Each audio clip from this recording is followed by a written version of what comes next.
Bonjour à tous, je suis ravi de vous retrouver cette fois-ci pour vous parler des vacances. Alors les vacances dans la Torah, c'est quoi? Eh bien, ça serait quand même très triste qu'un enfant dise à sa maman « Maman, mais ta jupe, elle n'est pas comme d'habitude. » Ou à un papa « Mais papa, tu vas pas à la Sina ce samedi matin ?» Et que les parents répondent « Ben non, c'est les vacances. » D'habitude, quand on rentre dans un restaurant, il y a souvent des juifs et tu vérifies si c'est cachère. Mais là, les gens ne parlent pas la même langue et on voit qu'ils ne sont pas forcément israélites. Et comment ça se fait? Bah, c'est parce que c'est les vacances, mon fils. Le problème, c'est que les vacances, ça ne peut pas être prendre congé du Créateur. D'ailleurs, on sait bien si la jupe est un peu plus courte, pour maman, pour les filles, sous prétexte que c'est les vacances.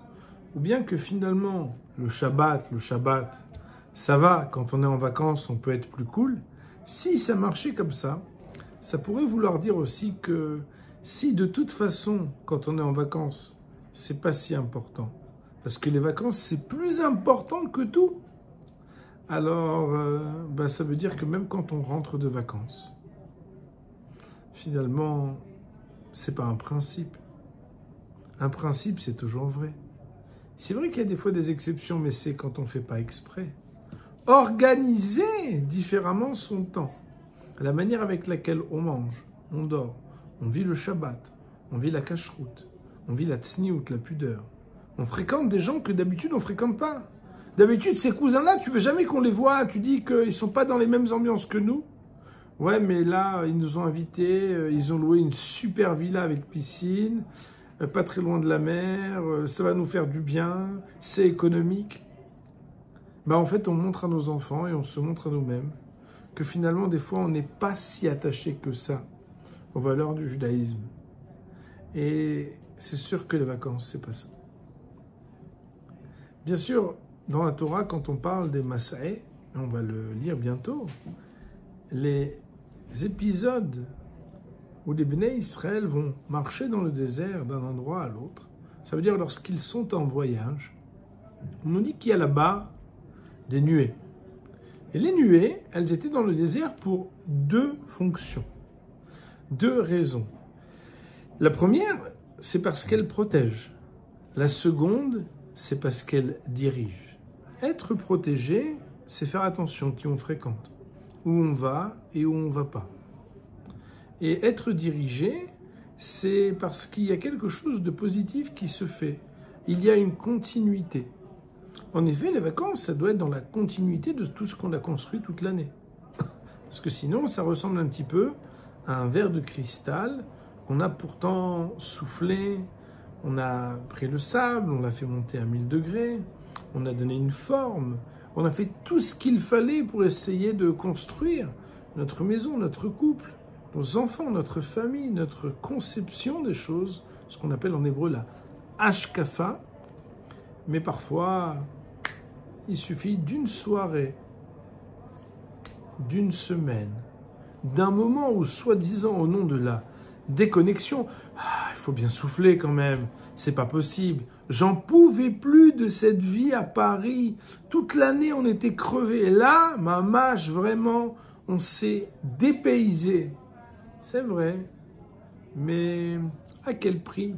Est-ce qu'on n'est pas en train de briser tout ce qu'on a construit toute l'année? C'est la raison pour laquelle il faut être capable de choisir un bon club.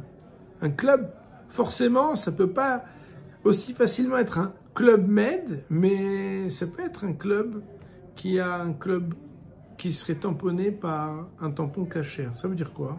Ça veut dire qu'en réalité, vous savez, quand on part en voyage, on doit dire ce qu'on appelle la tfilat haderech. La prière pour faire bon voyage. Elle signifie quoi? Elle signifie qu'on devrait se dire, mais est-ce que mon créateur, il serait content de savoir que je vais signer pour des vacances à tel ou tel endroit? Est-ce que selon lui, quand je suis sur la plage, il est content que je rencontre des gens habillés de cette manière, ou est-ce qu'il aurait préféré que ça se passe autrement? Et on sait bien qu'on peut, même si ça coûte un peu plus d'argent, se payer de bonnes fréquentations, se payer une bonne cacheroute et faire en sorte de pouvoir continuer de grandir chacun à son niveau. Il n'y a pas besoin de devenir plus religieux quand on est en vacances. Mais pour autant, faut-il se payer une régression, de redescendre de tout ce qu'on a appris alors que d'habitude on n'avait pas, et que cette année on a commencé à mieux faire le Shabbat, on a commencé à mieux faire attention comment est-ce qu'on s'habille, comment est-ce qu'on mange, de quelle manière est-ce qu'on prie. Gâcher tout ça au long des vacances, c'est vraiment passer à côté de quelque chose. C'est pour ça qu'il faut choisir d'avoir des nuées. Il faut essayer de sortir de notre Égypte et de continuer d'avancer vers Eretz Israël, qui n'est pas considéré uniquement comme une évolution géographique, mais comme une évolution spirituelle. C'est pour ça que nos hachamim vont nous dire, nos maîtres vont nous dire que même quand tu es en voyage, même quand tu es en vacances, tu dois préserver ton niveau spirituel. Tu dois faire attention à garder tes principes.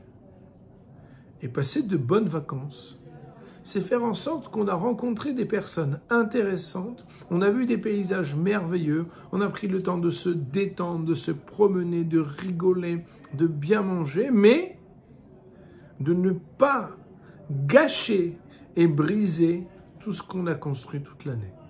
Sur ce, je vous souhaite à tous, à toutes, de vivre d'excellentes vacances.